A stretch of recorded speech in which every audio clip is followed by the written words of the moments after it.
Alright, I tried recording this video yesterday and I was just sitting down to edit it while I was eating my lunch here, and it's horrible. I ramble way too much and I'm redoing it. So I'm going to show you guys how to use user math and graphs in a data log in VCM Scanner to tune an Indian motorcycle. I'm working on tuning my 2018 Indian Springfield Dark Horse right now. I've got a 116 big bore kit, a set of Hansen cams, and a Trask 2-in-1 exhaust on it, and DynoJet quick shifter kit. Originally, I was tuning it on DynoJet PV3 using a website designed by a friend of ours, Dwayne, but HP Tuners announced support, so I decided to switch my bike over to that, just to make it easier for me to tune my bike, my Trailblazer, and my diesel truck, and everything else on the same software, so I only have to know one software to tune. There's not a whole lot of support out there. From what I've seen, looks like I'm about the only person messing with this stuff. So hopefully it'll grow and there'll be more than just me, but for now, looks like it's just me. So let's get into this. Alright, here is the VCM scanner on my computer here. These are some graphs I've set up. I'm not going to go over all of these because some of them I don't think are right. But this is a data log I took yesterday about I got to a friend's house and shut the bike off, but didn't shut the data log off, so it ran way long. But it was about a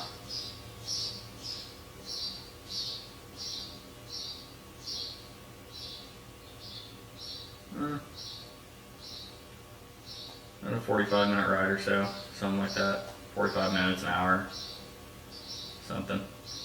But yeah, main thing, when you first do a cam or something like that in a bike, if you've actually changed something big, start the bike up, let it idle, and get some information from idle, let it come up to temperature and everything, and just kind of rev it a few times in neutral, not super hard, just gradually twist throttle. And make sure everything's good there before you actually go out and ride the bike. And then once you go out and ride the bike, you want to just gradually start getting more and more aggressive with your riding until you can just go out and ride full throttle, just ride the hell out of the bike. I've got this thing tuned enough that, I mean, I can just go out and rip on it. I don't need to keep tuning on it, but it's not as good as it could be. You could always make improvements. So this tune, or this data log, was done yesterday, like I said. Let's get into some of the stuff I'm using here. So first, you need user math. So you click on tools up here, math parameters, and maths user. And this EQ error is the main one I'm going to be going over. These ones that show up in red, that tells you you're not logging that sensor that you're trying to use in this math. I don't know why this one's showing up red, because everything works and I am logging that, so I don't know.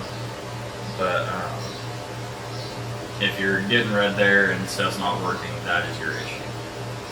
Because there is a couple different desired lambdas that you can pull up, and one of them doesn't work on the Indian bikes, and one of them does. This 8205 works for my Springfield. I think the other one is 6209 or something like that. But this is the basic math equation. So you've got the EQ ratio that the bike is actually outputting, what your wideband sensor is seeing, minus the desired lambda. And then you divide that by the desired lambda, and then multiply everything by 100, and that gives you your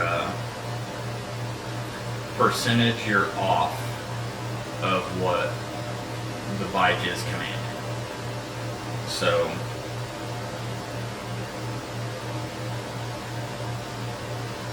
yeah, I don't know how I could explain that any better, but yeah, so your EQ ratio that you're actually getting, your wideband sensor's output, minus the desired EQ ratio, you divide that by the desired EQ ratio and multiply it by 100, and that's how you get that. I've been trying to I got this injector pulse width compensation math, but now that I'm looking at it, it doesn't look right because I'm not factoring in what the actual wideband is seeing and what the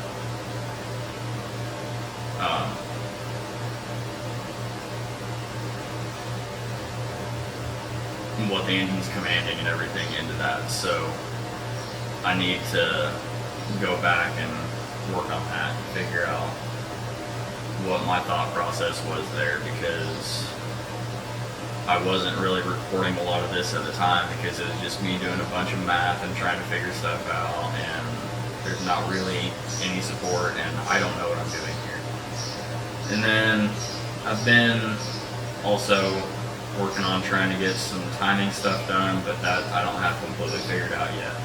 So the injector pulse width and timing, I will definitely post another video and update when I get those definitely figured out.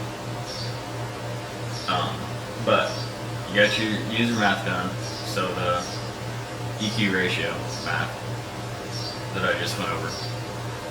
Come over here to the graph bar and right click, and then graphs layout. And this is my basic setup for the EQ ratio graph.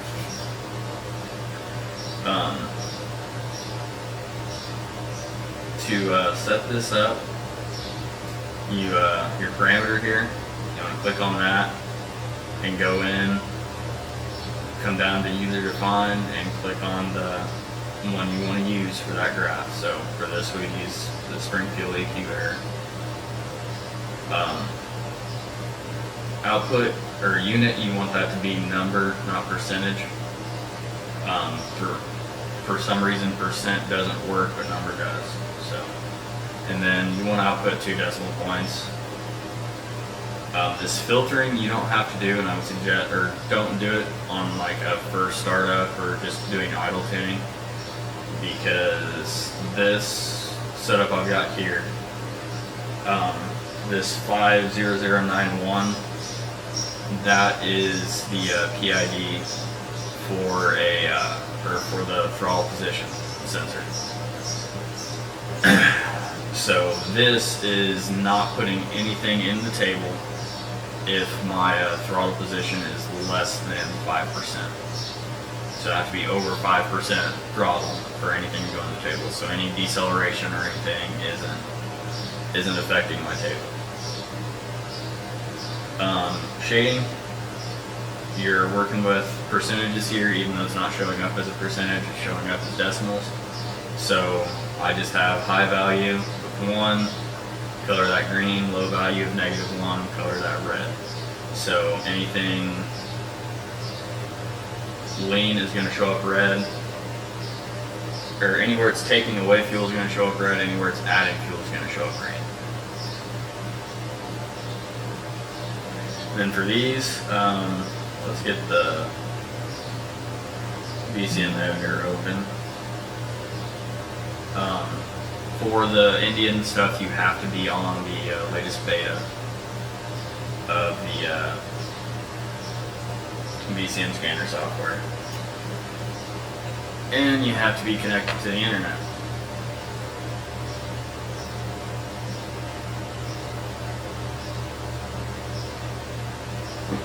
So let me get connected to the internet real quick.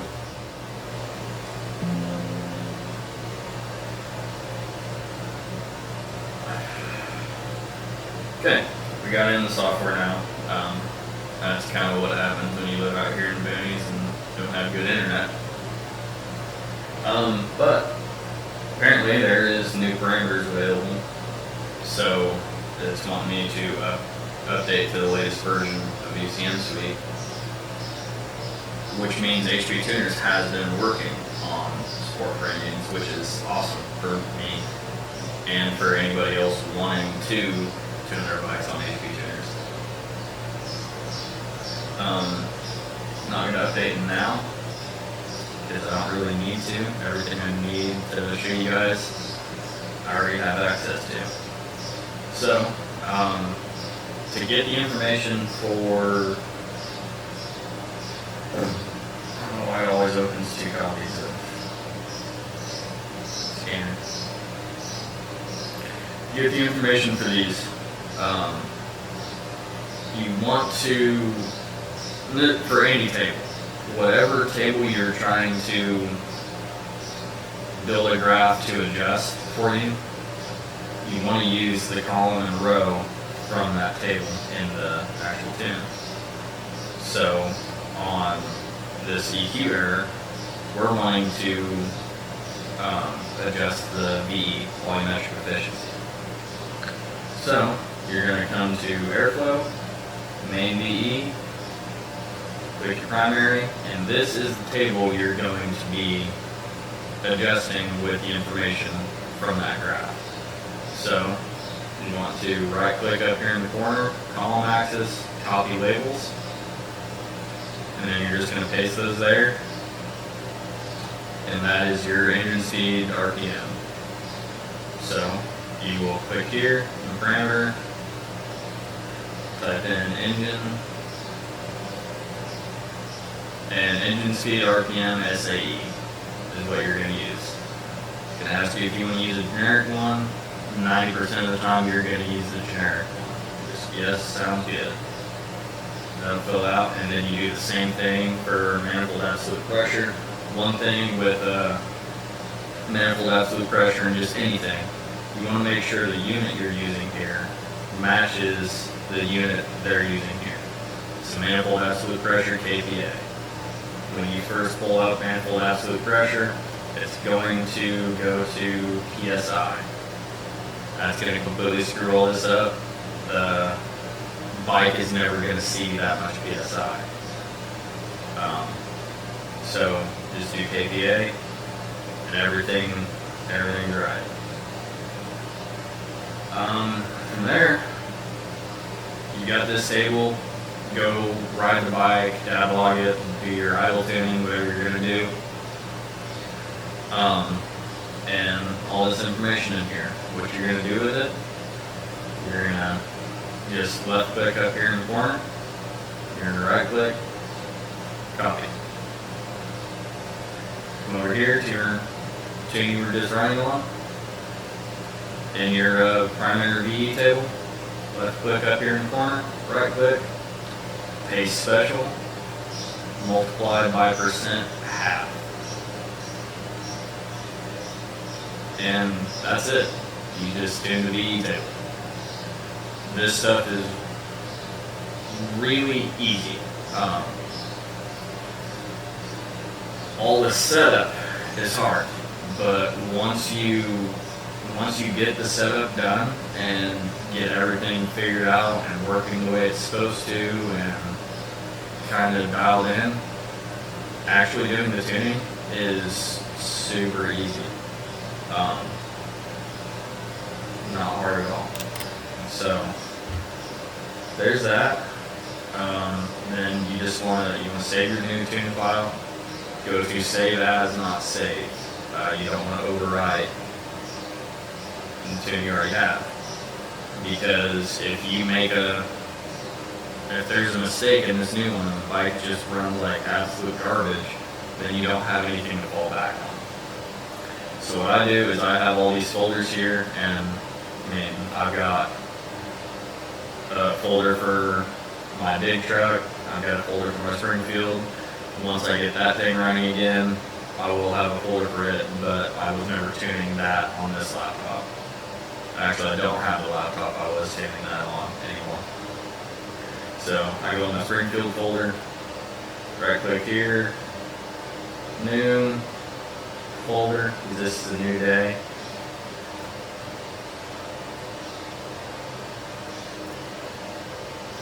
Seven, 22, 23.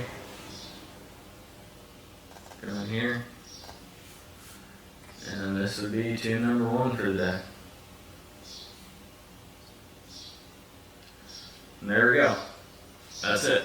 That is tuning the VE on an Indian motorcycle on HP Tuners. It's not hard.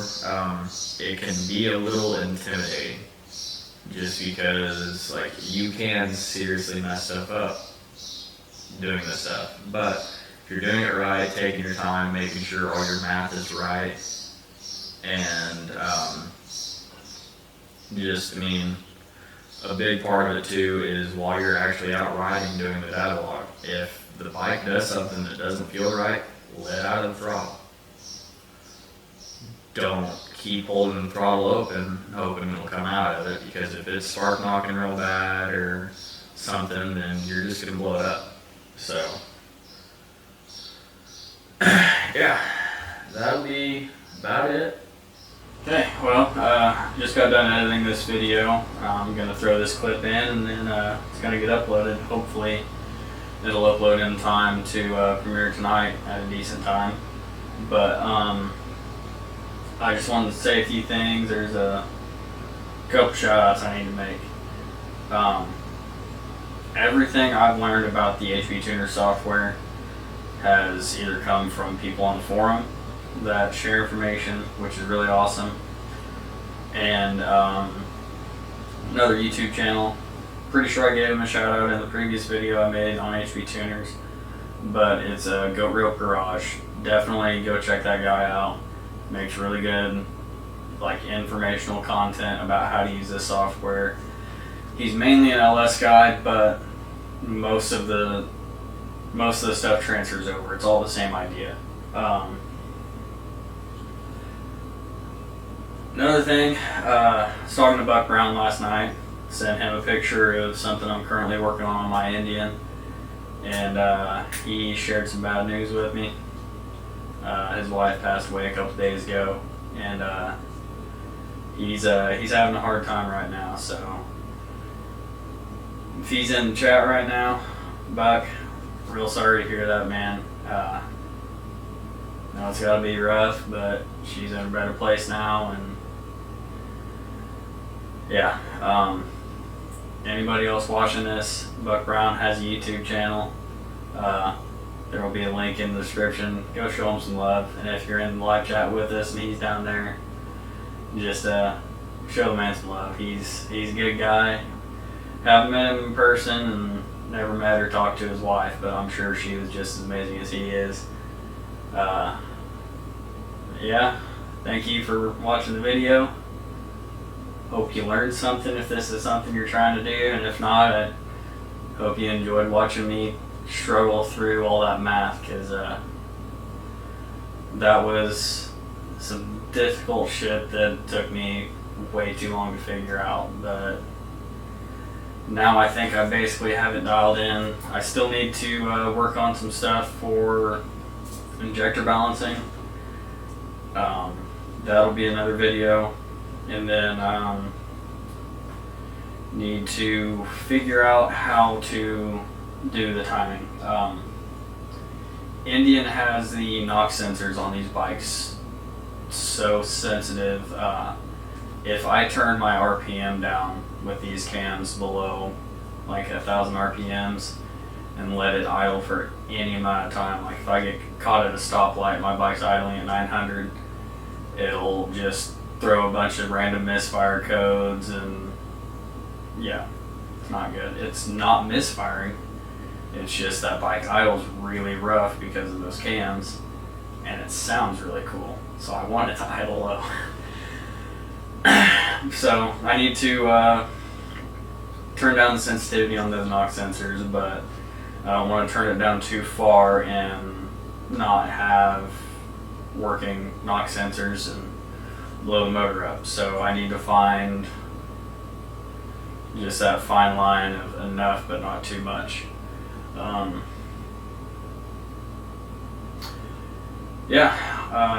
Hopefully there will be another video out next Sunday. On vacation, been working on a lot of different stuff, a lot of cool stuff happening, and yeah, so see you guys in the next video. Like video, comment, subscribe, go leave a comment on Buck Brown's videos.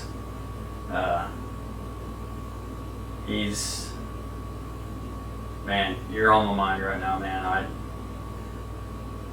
I can't imagine what you're going through, and I'm real sorry you're having to go through this. So, other than that, have a good day, and we'll see you next time.